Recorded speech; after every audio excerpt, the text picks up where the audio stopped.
What's going on, everyone? We are back with a review over episode 22 of Thousand Year Blood War. But before we get into that, I do want to talk about the whole threats and harassment the Bleach staff are receiving. Honestly, it's just super sad, but it also makes me mad because these stupid keyboard warriors on Twitter are just bashing them. Like, they don't deserve that at all. Like, in my opinion, Thousand Year Blood War, the adaptation has been phenomenal. I have no complaints. Literally in Core 1 and now Core 2, I'll say it, it has really been a masterpiece. Like, people have been waiting for an adaptation for 10 years. And some of them were probably them too, right? And now you're just hating on them? Like, one of the things that I saw was people bashing the red sky, which you don't even see the sky half of the time. Like, that is the last thing I noticed. You know, the time I actually noticed it was whenever the Sternriders took over and it completely overfilled Soul Society. But I thought the red sky was pretty unique, and it kind of just showed me kind of like imagery of like warfare and a bloodbath about to go down, you know, this big battle, right? The last 9 days and everything. But I barely pay attention to the sky. I'm paying attention to the damn characters. So if you're bitching about the sky, I don't know what to tell you. You're focused on the wrong thing. And also, I guess maybe the fan service that was cut off. You know, some of the scenes that weren't included in the anime but were in the manga, for example, like Rukia's cheeks in Core 1. I feel like that shit just sparked the fuse on the dynamite, right? But then this whole Yorichi scene with her uppercutting Orihime's bongos, that shit just caused World War III. All of a sudden, like, you guys are way too horny. I'm talking about the, you know, keyboard warriors. You guys are down bad. Like, that shit, I guess it's out of context, so I really don't know, but I feel like that didn't really fit in. But maybe that's just me. I'm about to read the manga soon, so I'll see what it's all about. But yeah, I'm not gonna lie, you guys need to get a life. And I would say some more stuff, but I don't know what will happen to my channel. Lastly, I do want to give a big thank you to the Bleach staff. They deserve it. Please go show love to them. You know, they have been providing us with a banger every week, and I am looking forward to every Saturday to see what they're cooking up. But let's get right into it. You know, I was focused on something else with this scene. I didn't realize how beautiful it was. You know, Sato and Orihime protecting him from the blast, because that man was in shock. He was frozen. Then Renji saves Rukia. Come on, man. You're gonna just let him in the royal palace. So it sounds like Shunsui was expecting them to kind of spawn camp that entrance and just go ballistic on him. But here's the part I really want to talk about. Is this a part of your plan, Osho?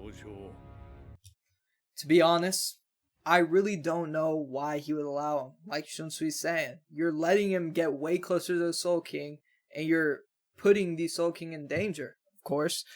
But with Osho, he's a smart guy, so of course I think this is the plan. But how I kind of see it, it's like he wants him to get close so he can make sure he takes out Yuaba himself. We already heard what he said in the first episode of Core 2. Soul Society has gone soft. So I think to make sure that Yuaba is dead, he wants to do it with his own hands and make sure he has nowhere to escape, really. So I think that's why he's laying him in so deeply. And I did have a little thought that maybe he wants the Soul King to die, but I completely doubt that because he's been serving under the Soul King for so damn long. Why would he want him to die? You feel me? I am very excited to see Osho fight. I feel like he's a tank with pure brute strength. Like, an insane level of brute strength. Like, he'll definitely give Yuaba a challenge. And how I think it'll go, I think Yuaba comes out on top. Because Ichigo's gotta play a factor. He's the MC. And I just can't see the monk taking him out. Of course, I think he'll get him super weak. But Yuaba, come on, he's on the top of the Quincy's, the Quincy Jesus. Come on now. he's gotta take the dub. Orihime really saved Ichigo here. I know back then people could say she was annoying because she was always like, Kurosaki-kun, all that stuff. But come on, she really saved my boy Ichigo. We even saw all the way back then her whole goal was just to protect Ichigo. And now she's doing it here. And come on, she's adorable. She reminds me of like a cinnamon roll. I hope that makes sense. Ichigo's in his feelings. He's thinking about all the moments with him and Ishida. It's sad, man. They were like this. Okay. He must have a very good reason to join that side. And this really hit my brain.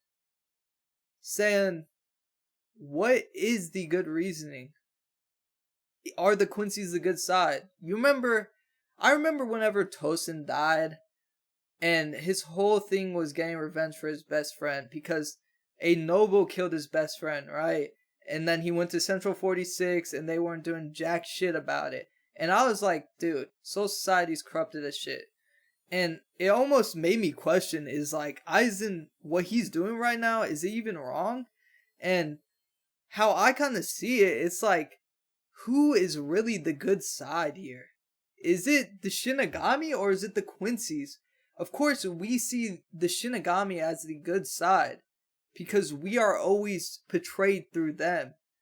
So, I don't know, that leaves me with like an either or, but of course, I still see the Shinigami as a good force. Exactly. Now they're enemies. I love these flashbacks. It gave me chills seeing Soul Society, man. That shit was so fire. They went crazy. Oh my god, I didn't even see this scene. He literally lost an arm to try to hold down Ichigo. Holy shit, bro. I forgot how deep this bond truly was. Urahara pulling up at the perfect timing. He was also an OG in the Karakura Town squad. It's only right. I love how he says this because it just gives me nostalgia of how he would always send Ichigo and them to Soul Society. My man really talking like he could hang with Byakuya. Nah, she wants Ichigo to give her another ass whooping. Like, I don't know what it is, bro. Everyone loves Ichigo. Like, I know she wants, like, the title of taking the #1 threat, but I think it's deeper than that. Robert's so tough. He just walking, didn't even have to say a word. You know, he reminds me of a 45-year-old law professor that's got that shit on him. You know, the Glock just in case something goes down. He was violating Baz B, but I can't even lie with you. If Renji takes off that headband, it is over. It is literally up for him. Oh, bro. He really exposed her. And I wish we got the uncensored version where they said you reek of something I'm not gonna mention. But I think that would have been so funny. But yo, that is disgusting. That is disgusting that he smells like that shit. Come on, man. That's just musty. MAYURI is clutching up so heavily for Soul Society. Made this so they could go up to the Royal Palace. You know, he finally stepped out to join the battle. It seems like he's ready. You know, before he didn't want to fight Askin and all that. But with all his knowledge, he knows about the Quincy's and everything. With just his knowledge alone, I feel like you could say he's a special threat. I don't think he's considered one, but yo, he is going to be a big factor for Soul Society. Like, he's got him on his back right now. I can't lie. Come on, man. Like, let's take a moment to look at Yurichi. They did not miss with the modern animation. She looks phenomenal. Hey, what did Pop Smoke say? He said, I like dark sins, love a melanin. Hey, RIP to that man. This was such a sick scene. To see Yumi and Ikkaku together, cook up. Oh my gosh, that shit was brutal.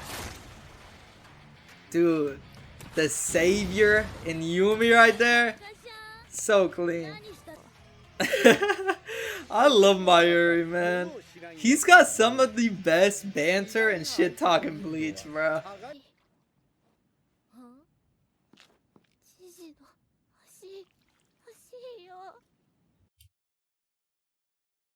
What was she asking for?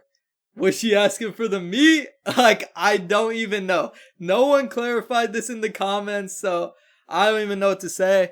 On a real note though, I think it's something with Gigi's ability, so you guys weren't able to say, but it just left me in awe. Like, what else am I supposed to think now? We know he's a dude, like, what else could it be? Tone down my greatness. I love Mayuri for that. That was such a bar. It's funny how Charlotte remembers Yumichika, and then he dissed him right away. Like, you are lucky that Mayuri saved your life. He wants to get back in blood so bad. They all had reasons of why they wanted to be here. And I thought Loopy would say something about Grimmjow, but nah, he said nothing. We finally got revealed what was behind the door in the Roncar arc. This is what GISELLE had in store. Even Yama said, you gotta take him down. He's just kind of drilling into their heads, like, y'all need to stop being soft. Like, this is battle at the end of the day. You know, I didn't realize that. I thought only GIGI could turn people into zombies. Not like zombies could turn other people into zombies. So, I don't know, I guess I completely missed that. Are very much alike. That's what he said? That's funny. Why he acting like they're not the same? They are. Come on now. That shit is dirty. And look at that. I feel like the Arrancars got way stronger. But also, why is Bambi so weak? She's getting manhandled, but she was violating like Shinji and people like that. And I assume the case for that is probably because she's dead. It has weakened her probably. He looks tough with the Quincy fit. Got some melanin in him. He looks hella clean. But what I was saying about Bambietta, I was saying she's probably weaker because she died. But I don't think it's going to be the same with Toshiro. Toshiro, he didn't have to die in order to become a zombie. So he'll probably be nutty. And I think he'll be a powerhouse. One person did say, like, you could say Toshiro, he's not fighting to his full extent because his emotions are in the way. And I somewhat agree with that. So I feel like now we're going to just see pure power out of him. I don't think they're going to kill Toshiro, but they definitely have to fight him. And it's going to be a tough battle because, of course, they don't want to kill him. I feel like he'll somehow come out and control himself. Like, I don't think GIGI will ever snap him out of that zombie form. He'll somehow get over that whole zombie instinct and just become Toshiro once again. Now that I remember, we did hear Hyonimaru in like episode 3 or 4 right after he fell or right before. So maybe he's the one that snaps Toshiro out of the zombie state. We'll just have to see, but I'm very excited to see what Toshiro does in the zombie form. Over and over again, an empty life. I thought he was talking about the Quincy's here, but now that I've had more time to think about it, maybe he's talking about like the Arrancars, like the zombies, like everyone that's being used a pawn. Like after they do their job, they're just kind of useless. But I don't know. This is a tough one because there's so much happening. He could be talking about anything, so we'll just have to see what Mayuri's all about. But the next episode is Marching Out with the Zombies. Yeah, Marching Out with the Zombies 2. So we're about to see GIGI versus Mayuri to its full extent with Toshiro on the enemy sideline.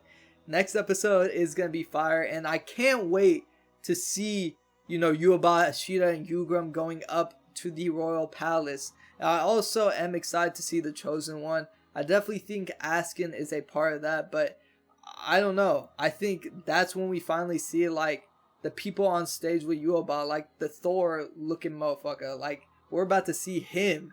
But these were some of my thoughts and predictions for this episode and the next. I appreciate all of you guys for watching. I'll catch all of you in the next one. Peace out.